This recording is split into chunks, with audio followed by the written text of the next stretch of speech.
Welcome to 99 TV updates చూద్దాం.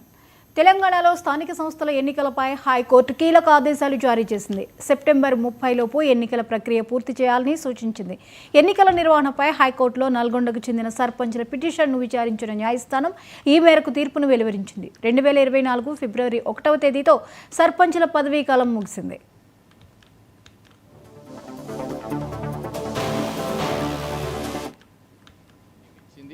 ఒకవేళ election ఇంకో సుప్రీంకోర్టు కూడా చెప్పింది. ఇంట్లో ఇంపార్టెంట్ ఏంటంటే ఎలక్షన్ ప్రాసెస్లో ఎలక్ట్రల్ రోల్స్ అవి కరెక్ట్ లేకున్నా ఏమి లేకున్నా ఎటువంటి అడ్డంకులు చెప్పకుండా దీన్ని కంప్లీట్ ఉన్న దాంతో కూడా కంప్లీట్ చేయాలని తీర్పు ఉన్న సుప్రీంకోర్టుని ఆ తీర్పుని కన్సిడర్ చేస్తూ ఇవాళ హైకోర్టు ఈ 90 రోజుల టైం ఫిక్స్ చేసి 90 రోజుల్లో కంప్లీట్ చేయమని చెప్పారు.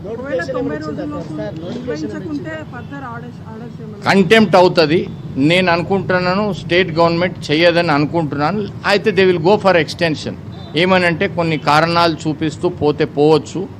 బట్ సుప్రీంకోర్టు జడ్జిమెంట్ అయితే క్లియర్గా ఉంది. యాక్చువల్లీ వీళ్ళు 6 నెలల ముందు 5 years 6 నెలల ముందే స్టార్ట్ చేయాలి. అది చేయలేరు.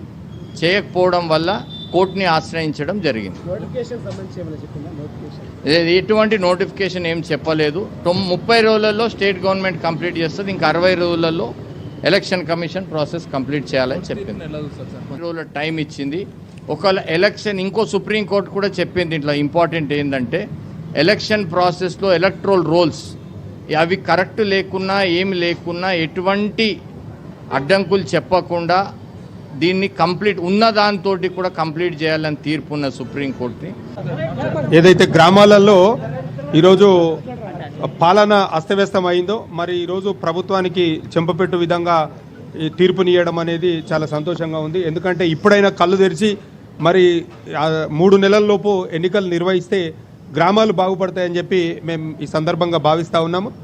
అదేవిధంగా వాటికి తోడుగా మరి ఇప్పటి వరకు గడిచినటువంటి 5 సంవత్సరాలలో ఎన్నో గ్రామాలలో ఎన్నో అభివృద్ధి పనులు చేసి మరి చేసినటువంటి పనులకు మాకు బిల్లులు రాక ఈరోజు కోర్టుల చుట్టూ అధికారుల చుట్టూ తిరిగినాము, ప్రభుత్వం చుట్టూ తిరిగినాము, లాస్ట్ కోర్టు చుట్టూ కూడా తిరిగే పరిస్థితి ఈరోజు మీరు ప్రత్యక్షంగా చూస్తూ ఉన్నారు. ప్రభుత్వం ఇప్పటికైనా కళ్ళు తెరిచి మా యొక్క పెండింగ్ బిల్లులు చెల్లించాలి.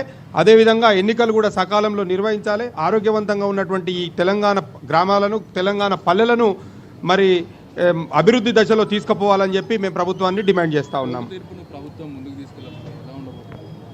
మేము ఏదైతే ఇప్పటి వరకు మరి అడ్వకేట్ గారు చెప్పినారో ఒకవేళ సెప్టెంబర్ లోపల ఎన్నికలు నిర్వహించకపోతే మరోసారి కోర్టు మెట్లెక్క తప్పదు. ఖచ్చితంగా ప్రభుత్వము 3 నెలలలోపు ఎన్నికలు నిర్వహించకపోతే మళ్ళీ మేము ఖచ్చితంగా కోర్టుకు రావడం జరుగుతూ ఉంది. ఏదైతే గ్రామాలలో ఈరోజు పాలన అస్తవ్యస్తం అయిందో మరి ఈరోజు ప్రభుత్వానికి చెంపపెట్టు విధంగా ఈ తీర్పునియడం అనేది చాలా సంతోషంగా ఉంది. ఎందుకంటే ఇప్పుడైనా కళ్ళు తెరిచి మరి 3 నెలల్లోపు ఎన్నికలు నిర్వహిస్తే గ్రామాలు బాగుపడతాయని చెప్పి మేము ఈ సందర్భంగా భావిస్తాం.